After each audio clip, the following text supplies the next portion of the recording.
Hello' everyone, আপোনালোক সকলোকে স্বাগতম জনাইছোঁ আছাম জিকে ইউটিউব চেনেলৰ আন এটা নতুন ভিডিঅ'লৈ। আজিৰ এই ভিডিঅ'টোত আমি আগন্তুক আহিবলগীয়া আছাম পুলিচ AB UB লগতে অসমৰ যিকোনো ধৰণৰ কম্পিটিটিভ এক্সামৰ বাবে প্ৰয়োজনীয় হোৱাকৈ কেইটামান অতি গুৰুত্বপূৰ্ণ কুৱেশ্যন আনচাৰ লৈ আহিছোঁ। গতিকে ভিডিঅ'টো স্কিপ নকৰি সম্পূৰ্ণলৈকে চাব আৰু আপোনালোকে কিমানটা কুৱেশ্যন শুদ্ধ কৰিব পাৰিছে কমেণ্ট বক্সত জনাব।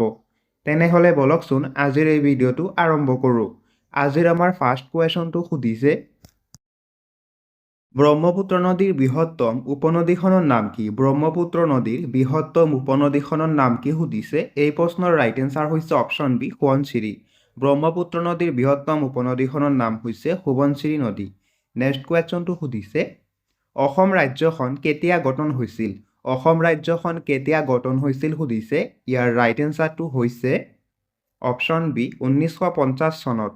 অসম ৰাজ্যখন 1950 চনত গঠন হৈছিল। নেক্সট কুৱেশ্যনটো সুধিছে, অসমৰ ৰাজধানী কেতিয়া দিছপুৰলৈ স্থানান্তৰ কৰা হৈছিল? অসমৰ ৰাজধানী কেতিয়া দিছপুৰলৈ স্থানান্তৰ কৰা হৈছিল সুধিছে। ইয়াৰ ৰাইট এনচাৰটো হৈছে অপশ্যন চি, 1973 চনত। অসমৰ ৰাজধানী দিছপুৰলৈ 1973 চনত স্থানান্তৰ কৰা হৈছিল। নেক্সট কুৱেশ্যনটো সুধিছে, অসমত কেতিয়া উচ্চ ন্যায়ালয় স্থাপন কৰা হৈছিল? অসমত কেতিয়া উচ্চ ন্যায়ালয় স্থাপন কৰা হৈছিল সুধিছে। এই প্ৰশ্নৰ ৰাইট এনচাৰটো হৈছে অপশ্যন ডি, 1 মাৰ্চ 1948 চনত। অসমত 1 মাৰ্চ 1948 চনত উচ্চ ন্যায়ালয় স্থাপন কৰা হৈছিল। নেক্সট কুৱেশ্যনটো সুধিছে, গুৱাহাটী বিশ্ববিদ্যালয়ৰ প্ৰথম উপাচাৰ্যজন কোন আছিল? গুৱাহাটী বিশ্ববিদ্যালয়ৰ প্ৰথম উপাচাৰ্য কোন আছিল সুধিছে। ইয়াৰ ৰাইট এনচাৰটো হৈছে অপশ্যন এ, কৃষ্ণকান্ত সন্দিকৈ। গুৱাহাটী বিশ্ববিদ্যালয়ৰ প্ৰথম উপাচাৰ্যজন আছিল কৃষ্ণকান্ত সন্দিকৈ। নেক্সট কুৱেশ্যন, অসমত স্থাপন কৰা প্ৰথম কলেজখনৰ নাম কি? অসমত স্থাপন কৰা প্ৰথম কলেজখনৰ নাম কি সুধিছে। এই প্ৰশ্নৰ ৰাইট এনচাৰটো হৈছে অপশ্যন চি, কটন কলেজ। অসমত স্থাপন কৰা প্ৰথম কলেজখনৰ নাম হৈছে কটন কলেজ। নেক্সট কুৱেশ্যন, মাধৱদেৱৰ সাহিত্যিক জীৱনৰ কীৰ্তিস্তম্ভ কি? মাধৱদেৱৰ সাহিত্যিক জীৱনৰ কীৰ্তিস্তম্ভ কি সুধিছে। ইয়াৰ ৰাইট এনচাৰটো হৈছে অপশ্যন এ, নামঘোষা। মাধৱদেৱৰ সাহিত্যিক জীৱনৰ কীৰ্তিস্তম্ভ হৈছে নামঘোষা। নেক্সট কুৱেশ্যনটো সুধিছে, কোনে প্ৰথম অসম উপত্যকা সাহিত্য বঁটা লাভ কৰিছিল? কোনে প্ৰথম অসম উপত্যকা সাহিত্য বঁটা লাভ কৰিছিল সুধিছে। ইয়াৰ ৰাইট এনচাৰটো হৈছে অপশ্যন বি, ভৱেন্দ্ৰনাথ শইকীয়া। ভৱেন্দ্ৰনাথ শইকীয়াই প্ৰথম অসম উপত্যকা সাহিত্য বঁটা লাভ কৰিছিল। নেক্সট কুৱেশ্যনটো সুধিছে, কোনে প্ৰথমে শ্ৰীমন্ত শংকৰদেৱ বঁটা লাভ কৰিছিল? কোনে প্ৰথমে শ্ৰীমন্ত শংকৰদেৱ বঁটা লাভ কৰিছিল সুধিছে। এই প্ৰশ্নৰ ৰাইট এনচাৰটো হৈছে অপশ্যন চি, কীৰ্তিনাথ হাজৰিকা। কীৰ্তিনাথ হাজৰিকাই প্ৰথমে শ্ৰীমন্ত শংকৰদেৱ বঁটা লাভ কৰিছিল। নেক্সট কুৱেশ্যনটো সুধিছে, অসমৰ মণিকোট পাহাৰত অৱস্থিত মন্দিৰটোৰ নাম কি? অসমৰ মণিকোট পাহাৰত অৱস্থিত মন্দিৰটোৰ নাম কি সুধিছে। এই প্ৰশ্নৰ ৰাইট এনচাৰটো হৈছে অপশ্যন ডি, হয়গ্ৰীৱ মাধৱ মন্দিৰ। অসমৰ মণিকোট পাহাৰত অৱস্থিত মন্দিৰটোৰ নাম হৈছে হয়গ্ৰীৱ মাধৱ মন্দিৰ। নেক্সট কুৱেশ্যনটো সুধিছে, নীলমণি ফুকনক কোন চনত জ্ঞানপীঠ বঁটাৰে পুৰস্কৃত কৰা হৈছিল? নীলমণি ফুকনক কেতিয়া জ্ঞানপীঠ বঁটাৰে পুৰস্কৃত কৰা হৈছিল সুধিছে। এই প্ৰশ্নৰ ৰাইট এনচাৰ হৈছে অপশ্যন চি, 2021 চনত। 2021 চনত নীলমণি ফুকনক জ্ঞানপীঠ বঁটাৰে পুৰস্কৃত কৰা হৈছিল। নেক্সট কুৱেশ্যনটো সুধিছে, অসম চিকিৎসা মহাবিদ্যালয় কেতিয়া স্থাপিত হৈছিল? অসম চিকিৎসা মহাবিদ্যালয় কেতিয়া স্থাপন কৰা হৈছিল সুধিছে। ইয়াৰ ৰাইট এনচাৰটো হৈছে অপশ্যন বি, 1947 চনত। অসম চিকিৎসা মহাবিদ্যালয় 1947 চনত স্থাপন কৰা হৈছিল। নেক্সট কুৱেশ্যন, ৰামায়ণ কোনে অসমীয়ালৈ অনুবাদ কৰিছিল? ৰামায়ণ কোনে অসমীয়ালৈ অনুবাদ কৰিছিল সুধিছে। এই প্ৰশ্নৰ ৰাইট এনচাৰটো হৈছে অপশ্যন ডি, মাধৱ কন্দলীয়ে। মাধৱ কন্দলীয়ে ৰামায়ণ অসমীয়ালৈ অনুবাদ কৰিছিল। নেক্সট কুৱেশ্যনটো সুধিছে, গুৱাহাটী উচ্চ ন্যায়ালয়ৰ প্ৰথম অসমীয়া মুখ্য ন্যায়াধীশ কোন আছিল? গুৱাহাটী উচ্চ ন্যায়ালয়ৰ প্ৰথম অসমীয়া মুখ্য ন্যায়াধীশ কোন আছিল সুধিছে। এই প্ৰশ্নৰ ৰাইট এনচাৰটো হৈছে অপশ্যন এ, হলিৰাম ডেকা। গুৱাহাটী উচ্চ ন্যায়ালয়ৰ প্ৰথম অসমীয়া মুখ্য ন্যায়াধীশ আছিল হলিৰাম ডেকা। নেক্সট কুৱেশ্যনটো সুধিছে নামেৰী ৰাষ্ট্ৰীয় উদ্যানৰ মাজেৰে কোনখন নদী বৈ গৈছে? নামেৰী ৰাষ্ট্ৰীয় উদ্যানৰ মাজেৰে কোনখন নদী বৈ গৈছে সুধিছে। ইয়াৰ ৰাইট এনচাৰ হৈছে অপশ্যন এ জীয়াবৰলী। নামেৰী ৰাষ্ট্ৰীয় উদ্যানৰ মাজেৰে জীয়াবৰলী নদীখন বৈ গৈছে। নেক্সট কুৱেশ্যনটো সুধিছে অসমত প্ৰথমবাৰৰ বাবে কেতিয়া ৰাষ্ট্ৰপতি শাসন বলবৎ কৰা হৈছিল? অসমত প্ৰথমবাৰৰ বাবে কেতিয়া ৰাষ্ট্ৰপতি শাসন বলবৎ কৰা হৈছিল সুধিছে। ইয়াৰ ৰাইট এনচাৰটো হৈছে অপশ্যন চি 1979 চনত।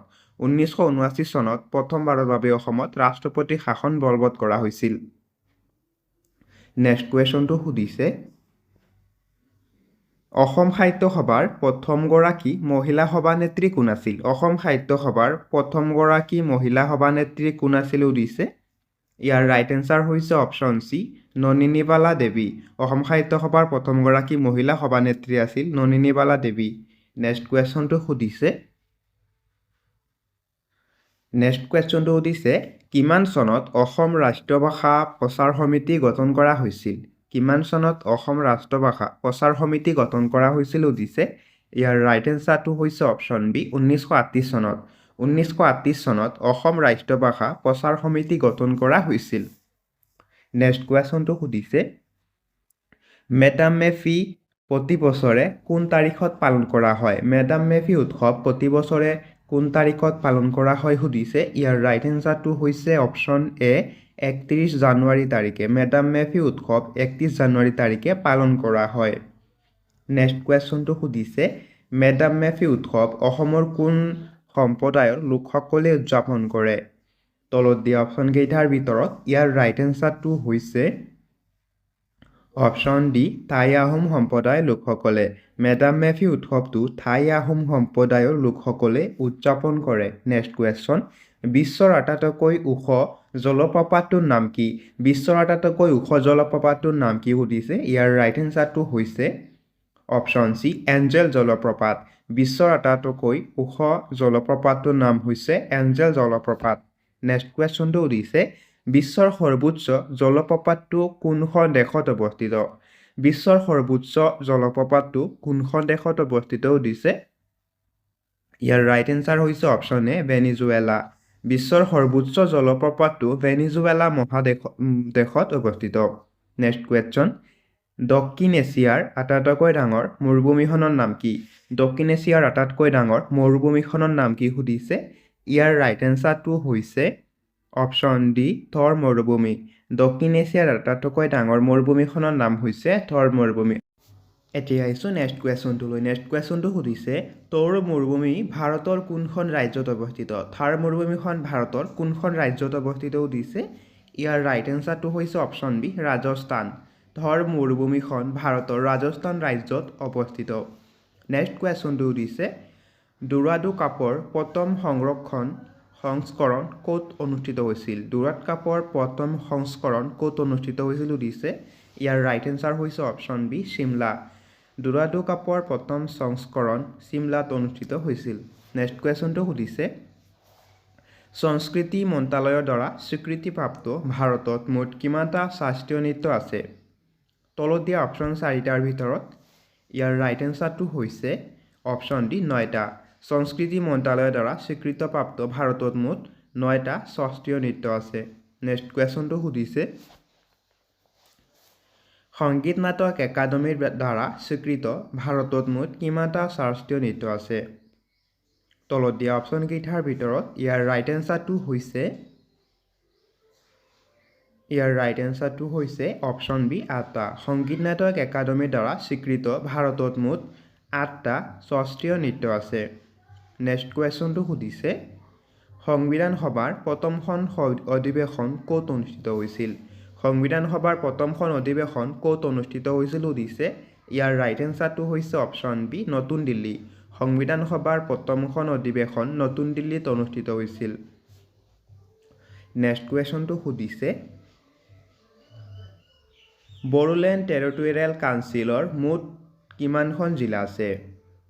বড়োলেণ্ড টেৰিটৰিয়েল কাউন্সিলৰ মুঠ কিমানখন জিলা আছে সুধিছে। ইয়াৰ ৰাইট এনচাৰটো হৈছে অপশ্যন বি 4খন। বড়োলেণ্ড টেৰিটৰিয়েল কাউন্সিলৰ মুঠ 4খন জিলা আছে। নেক্সট কুৱেশ্যনটো সুধিছে অসমত সবাতোকৈ কম দিন শাসন কৰা মুখ্যমন্ত্ৰীগৰাকী কোন আছিল? অসমত সবাতোকৈ কম দিন শাসন কৰা মুখ্যমন্ত্ৰীগৰাকী কোন আছিল সুধিছে। ইয়াৰ ৰাইট এনচাৰ হৈছে option C doctor Bhumidhar Barman. অসমত সবাতোকৈ কম দিন শাসন কৰা মুখ্যমন্ত্ৰীগৰাকীৰ নাম আছিল ডক্টৰ ভূমিধৰ বৰ্মন। নেক্সট কুৱেশ্যনটো সুধিছে ভাৰতৰ আটাইতকৈ ডাঙৰ সৈনিক পুৰস্কাৰ কোনটো? ভাৰতৰ আটাইতকৈ ডাঙৰ সৈনিক পুৰস্কাৰ কোনটো সুধিছে। ইয়াৰ ৰাইট এনচাৰ হৈছে অপশ্যন বি পৰমবীৰ চক্ৰ। ভাৰতৰ আটাইতকৈ ডাঙৰ সৈনিক পুৰস্কাৰটো হৈছে পৰমবীৰ চক্ৰ। নেক্সট কুৱেশ্যন কোনখন খেলত প্লাণ্টি ষ্টক ব্যৱহাৰ কৰা হয়? তলত দিয়া অপশ্যন কেইটাৰ ভিতৰত ইয়াৰ ৰাইট এনচাৰ হৈছে অপশ্যন বি হকী। হকী খেলত পেনাল্টি ষ্টক ব্যৱহাৰ কৰা হয়।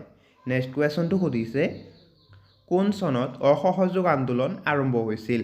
কোন চনত অসহযোগ আন্দোলন আৰম্ভ হৈছিল সুধিছে। ইয়াৰ ৰাইট এনচাৰটো হৈছে অপশ্যন বি 1920 চনত। 1920 চনত অসহযোগ আন্দোলন আৰম্ভ হৈছিল। নেক্সট কুৱেশ্যনটো সুধিছে ভাৰতৰ কোনখন ৰাজ্যক হাৰ্ট অফ ইণ্ডিয়া বুলি কোৱা হয়? ভাৰতৰ কোনখন ৰাজ্যক হাৰ্ট অফ ইণ্ডিয়া বুলি কোৱা হয় সুধিছে। ইয়াৰ ৰাইট এনচাৰ হৈছে অপশ্যন বি মধ্যপ্ৰদেশ। মধ্যপ্ৰদেশ ৰাজ্যক ভাৰতৰ হাৰ্ট অফ ইণ্ডিয়া বুলি কোৱা হয়। নেক্সট কুৱেশ্যনটো সুধিছে প্ৰথম ভাৰতীয় ICS উপাধি লাভ কৰা ব্যক্তিজন কোন আছিল? তলত দিয়া অপশ্যন কেইটাৰ ভিতৰত ইয়াৰ ৰাইট এনচাৰটো হৈছে অপশ্যন এ সত্যেন্দ্ৰনাথ ঠাকুৰ। প্ৰথম ভাৰতীয় ICS উপাধি লাভ কৰা ব্যক্তিজন আছিল সত্যেন্দ্ৰনাথ ঠাকুৰ। নেক্সট কুৱেশ্যন কোনটো আন্দোলন আগষ্ট অফাৰ নামেৰে জনাজাত আছিল? কোনটো আন্দোলন আগষ্ট অফাৰ নামেৰে জনাজাত আছিল সুধিছে। ইয়াৰ ৰাইট এনচাৰটো হৈছে অপশ্যন এ ভাৰত ত্যাগ আন্দোলন। ভাৰত ত্যাগ আন্দোলনক আগষ্ট অফাৰ নামেৰে জনাজাত আছিল। নেক্সট কুৱেশ্যনটো সুধিছে ভাৰতৰ ফুটবলৰ মক্কা বুলি কোনখন ঠাইক জনা যায়? ভাৰতৰ ফুটবলৰ মক্কা বুলি কোনখন ঠাইক জনা যায় সুধিছে। ইয়াৰ ৰাইট এনচাৰ হৈছে অপশ্যন এ কলকাতা। কলকাতাক ফুটবলৰ মক্কা বুলি কোৱা হয়। নেক্সট কুৱেশ্যনটো সুধিছে অসম ৰত্ন বঁটা লাভ কৰা প্ৰথমগৰাকী ব্যক্তি কোন? অসম ৰত্ন বঁটা লাভ কৰা প্ৰথমগৰাকী ব্যক্তি কোন আছিল সুধিছে। ইয়াৰ ৰাইট এনচাৰটো হৈছে option D doctor Bhupen Hazarika. Assam Ratna বঁটা লাভ কৰা প্ৰথমগৰাকী অসমীয়া আছিল doctor Bhupen Hazarika. Next question প্ৰথম অসমীয়া চলচ্চিত্ৰ নিৰ্মাতাগৰাকী কোন? প্ৰথম অসমীয়া চলচ্চিত্ৰ নিৰ্মাতাগৰাকী কোন সুধিছে। ইয়াৰ ৰাইট এনচাৰ হৈছে অপশ্যন চি জ্যোতিপ্ৰসাদ আগৰৱালা। প্ৰথম অসমীয়া চলচ্চিত্ৰ নিৰ্মাতাগৰাকীৰ নাম হৈছে জ্যোতিপ্ৰসাদ আগৰৱালা। নেক্সট কুৱেশ্যনটো সুধিছে ভাৰতৰ কোনখন ৰাজ্যত সৰ্বাধিক সংখ্যক জিলা আছে? ভাৰতৰ কোনখন ৰাজ্যত সৰ্বাধিক সংখ্যক জিলা আছে সুধিছে। ইয়াৰ ৰাইট এনচাৰ হৈছে অপশ্যন এ উত্তৰ প্ৰদেশ। ভাৰতৰ উত্তৰ প্ৰদেশ ৰাজ্যত সৰ্বাধিক সংখ্যক জিলা আছে। নেক্সট কুৱেশ্যনটো সুধিছে কৰ্ণাটকৰ কোনখন চহৰক বাগিচাৰ চহৰ হিচাপে আখ্যা দিয়া হয়? কৰ্ণাটকৰ কোনখন চহৰক বাগিচাৰ চহৰ হিচাপে আখ্যা দিয়া হয় সুধিছে। ইয়াৰ ৰাইট এনচাৰটো হৈছে অপশ্যন বি বাংগালুৰু।